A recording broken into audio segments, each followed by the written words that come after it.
NCERT physics class 6 से start करेंगे। आपका फिजिक्स का जो चैप्टर है वो पहला चैप्टर 10 है, ये वाला motion and measurement of distances, right.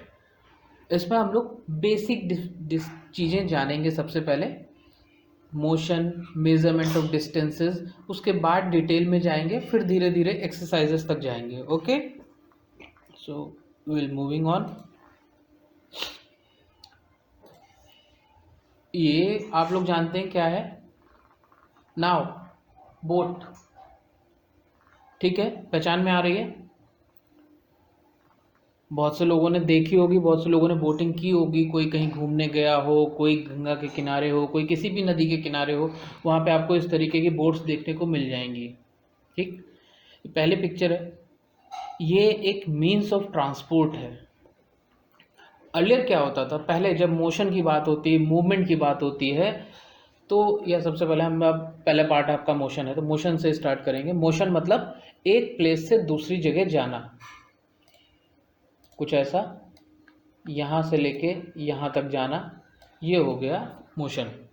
अगर ये हमारा कैरेक्टर चिंटू, ये यहाँ पॉइंट ए से बढ़ के पॉइंट बी तक चला जाता है, तो ये मोशन में आ जाता है, राइट।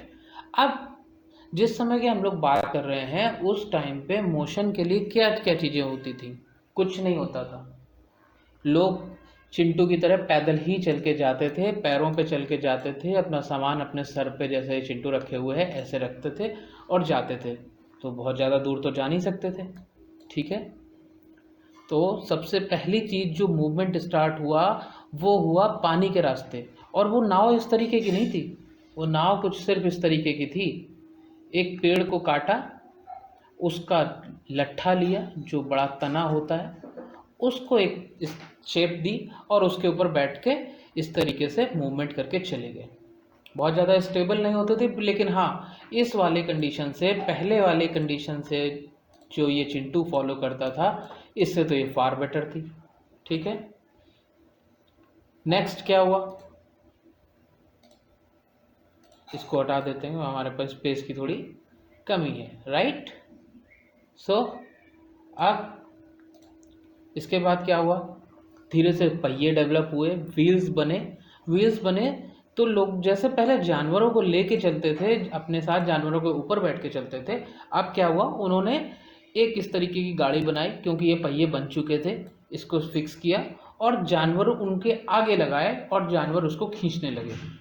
ये भी आपने देखी होगी, ऑलमोस्ट ऑलमोस्ट ऑलमोस्ट सब ने देखी होगी। ये बैलगाड़ी है, बुलक कार्ट, ठीक, देखी होगी आपने भी कहीं ना कहीं, कभी रास्ते में, कभी कहीं चलते हुए, कभी कहीं, कहीं ना कहीं आपने इस चीज़ को देखा होगा। ये सेकंड मीन्स ऑफ ट्रांसपोर्ट था जो शुरुआत हुई, ठीक है। जैसे जैसे साइंस एडवांस करते गए वैसे वैसे क्या हुआ, इसके बाद ये ट्रेन आ गई।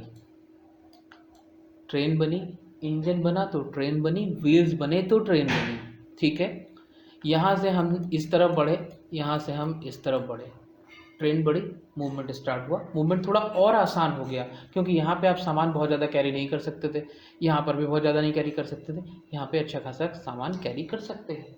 पर ये पब्लिक कैरियर हैं ये सारे के सारे, ठीक। इसके बाद और एडवांसमेंट हुआ तो क्या होगा, कमेंट में जल्दी से बताओ क्या होगा इसके बाद। जब ये बन गया रोड, इसके बाद रोड ट्रांसपोर्ट, रोड की बात आई, बस, ट्रक, आपने सब लोगों ने देखा होगा। मैंने इसमें पिक्चर इसलिए इंक्लूड नहीं करी क्योंकि बहुत कॉमन सी चीज़ है, ठीक है। इसके बाद क्या हुआ होगा, ठीक, लिए ये सबसे कॉमन है, सबसे आसान है, सबके पास होगा, सबने देख रखी है, इसमें कोई ये नहीं कह सकता कि मैंने ये चीज़ नहीं देखी। क्या है ये, साइकिल, राइट। नेक्स्ट, जब यहाँ तक एडवांसमेंट हो गया है, तो अब इसके बाद क्या बचा हमारे पास, एरोप्लेन। आज की डेट में ये इतना कॉस्टली नहीं है। यहाँ पर भी मैं बात करूँ तो मैक्सिमम लोग इस पे फ्लाइट पे ट्रैवल कर चुके हैं, और अगर जिन्होंने ट्रैवल नहीं किया उन्होंने भी इसको बहुत आराम से, बहुत पास से देख रखा है, इसलिए इनमें से कोई भी नई चीज़ नहीं है। अब ये सारी क्या है आपकी, क्या है, मीन्स ऑफ ट्रांसपोर्ट। इनसे मोशन स्टार्ट हुआ था, यहाँ से मोशन स्टार्ट हुआ, वो जो मैंने येलो कलर के लॉक बनाया था जो पानी में रख के लोग चलाते थे, वहाँ से मोशन स्टार्ट हुआ, पैरों से चलते रहे धीरे धीरे धीरे धीरे, ये रही मोशन की कहानी, राइट। नेक्स्ट, इसके बाद अब अगला पॉइंट आता है हमारे सामने, ये मेजरिंग द लेंथ विड्थ और ब्रेड्थ। अभी मैं हाइट की बात नहीं कर रहा हूँ क्योंकि हाइट अभी थोड़ा सा अलग टॉपिक है, अलग टर्म है। लेंथ विड्थ ब्रेड्थ आप आराम से मेज़र कर सकते हो। अब चलो देखते हैं किसकी। ये आया हमारे सामने एक बॉक्स, एक block, rectangular block, red colour का ब्लॉक, ठीक है। इसमें लेंथ भी है, विड्थ भी है, ब्रेड्थ भी है। विड्थ और ब्रेड्थ में कोई अंतर नहीं होता है, दोनों अलग अलग टर्म्स हैं एक ही चीज़ के लिए, यानी हिंदी में जिसे चौड़ाई बोलते हैं, ठीक है। लेंथ मतलब लंबाई।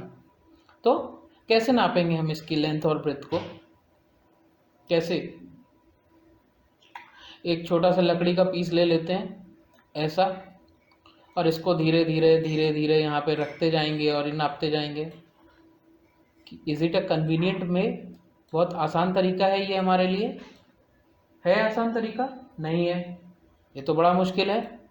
और उसके बाद ठीक है, चलो किसी तरीके से नाप लिया। तो ये था ए जिसने ये वाली लकड़ी का टुकड़ा दिया। अब आया उसके बाद बी बोलता है ये है मेरे पास लकड़ी का टुकड़ा। अब जब ए ने इसकी लेंथ नापी तो 1 2 3 4 5 6 7 8 फॉर एग्जाम्पल मान लेते हैं 8 पीस ऑफ ब्लॉक्स में उसने इसकी लेंथ नापी, लेकिन इसका तो बहुत बड़ा है लकड़ी का टुकड़ा इस वाले से, तो इसके हिसाब से ये 2 में ही हो गया। ये बोलता है कि ये तो जो लेंथ है ये तो 2 ब्लॉक्स के 2 लेंथ ऑफ माई लकड़ी का टुकड़ा, ठीक है। मेरे लकड़ी के टुकड़े के तो 2 ही बार में ये मेज़र हो गया, ठीक। यानी कोई कन्वीनियंट मेथड नहीं है। नेक्स्ट अब हम बात करें, ये है लाइन है, इसकी लेंथ कैसे नापी जाए। ये पॉइंट ए यहाँ पे मान लो, ये पॉइंट बी मान लो, ये तो कन्वीनियंट रहा नहीं, इसको तो हटा देते हैं, ठीक। अब क्या करें, एक धागा ले लेते हैं, एक स्ट्रिंग ले लेते हैं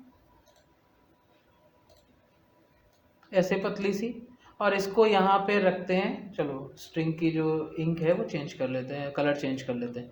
ये स्ट्रिंग, इसको यहाँ से ए से रखते हैं बी तक। हो सकता है ये पूरा मेज़र कर दे ऐसे, हो सकता है ये इतना ही कर पाए, फिर हमें इसे फोल्ड करना पड़े यहाँ से उठा के दोबारा से। ये सब कोई कन्वीनियंट मेथड नहीं है मेज़र करने के। फिर चलो और आगे देखते हैं, और आगे क्या है इसमें। चलो पाम लेंथ। अब क्या हुआ, एक और बच्चा बोला क्लास में कि सर इसको हम अपने हाथ से मेज़र कर लेते हैं।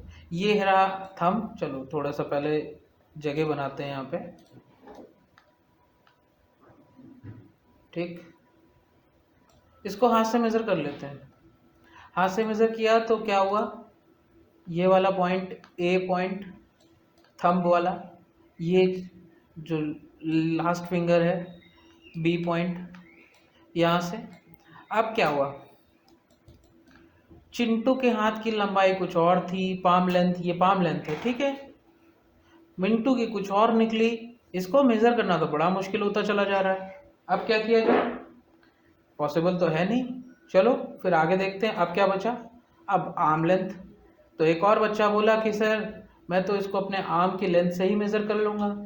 बात तो सही है, आर्म लेंथ से भी मेज़र हो जाएगा, लेकिन फिर वही बात आती है कि किसी का आर्म छोटा, किसी का आर्म बड़ा, किसी का आर्म इतना बड़ा। कैसे पता चलेगा कि ये जो इसकी लेंथ है वो कितनी है? कुछ नहीं किया जा सकता इसके लिए ना, बताएं कमेंट में बताओ, कुछ कोई ऑप्शन है, कोई ऑप्शन है कि नहीं। ये देखो अब ये धागा जो हमने पहले लिया था वो धागा यहाँ पर आ गया, इससे मेज़र किया जा सकता है? नहीं, क्योंकि कन्वीनियंट नहीं है ना। अच्छा चलो वहाँ पे मेज़र कर भी लिया तो ये रहा हमारे पास एक रूम, थोड़ा सा अच्छा सा बड़ा सा रूम बनाते हैं। ये आपको जो स्ट्रिंग दिख रही है, धागा दिख रहा है, ये इसके हिसाब से छोटा दिख रहा होगा, बट अगर ये रूम इस तरीके से इतना बड़ा बना लिया जाए, अब ये धागा छोटा हो जाएगा, ठीक है। धागा ज़्यादा से ज़्यादा यहाँ तक आएगा। आप एक घर पे धागा लो, अपने रूम की लेंथ एक पॉइंट से दूसरे पॉइंट तक मेज़र करने की कोशिश करो। कन्वीनियंट भी नहीं है, पॉसिबल भी नहीं है, नहीं हो पाएगा और आपको लेंथ पता भी नहीं चलेगी। ठीक, आप क्या कर सकते हैं हम लोग, फिर आगे कुछ और सोचना पड़ेगा। ठीक है, तो एक बच्चा बोला कि सर मेरे पास ज्योमेट्री बॉक्स है, मैं उसकी स्केल निकाल लेता हूँ, उससे मेज़र कर लेता हूँ। मैंने कहा ठीक है कर लो। स्केल, ऐसी स्केल, कैसी स्केल, स्केल कैसी होती है, ऐसी। इससे कितनी लंबी लेंथ मेज़र की जा सकती है? लेंथ तो मेज़र हो जाएगी नो डाउट, और जो भी होगी वो कैलकुलेट भी कर सकते हैं, आराम से हम लोग उसको बता सकते हैं, जस्टिफाई कर। पर कितनी लंबी, कितनी दूर तक? अगर किसी को, आप जहाँ भी रहते हो, ठीक है, उस वाली जगह से लेके आपके घर से लेके आपके स्कूल के बीच की दूरी को अगर इससे मेज़र किया जाए, डिस्टेंस इससे मेज़र किया जाए, तो क्या मेज़र हो जाएगा? नहीं हो पाएगा। यानी यहाँ तो सारे की सारी प्रॉब्लम्स ही आती जा रही हैं, कैसे करें? ये कोई डिस्टेंस मेज़र ही नहीं हो पा रहा है, और जो मेज़र हो रहा है वो प्रॉपर नहीं हो रहा है, तो फिर क्या कर सकते हैं? इसका इलाज एक ही है, ये एक स्टैंडर्ड सिस्टम चाहिए मेज़रमेंट के लिए, जो सब जगह एप्लीकेबल हो, छोटी से छोटी चीज़ में, बड़ी से बड़ी चीज़ में, कितनी भी दूर हो, कितना भी पास हो, सब जगह। ठीक है, सेशन लंबा ना हो, सेशन इंटरैक्टिव हो, सेशन अच्छा लगे, इसलिए मैं इससे आगे आपको नहीं ले रहा हूँ। नेक्स्ट सेशन में हम इसके बारे में डिटेल में डिस्कस करेंगे कि ये एसआई होता क्या है, इससे कैसे क्या काम किया जा सकता है, कैसे मेज़र किया जा सकता है। ठीक है, ओके, बाय।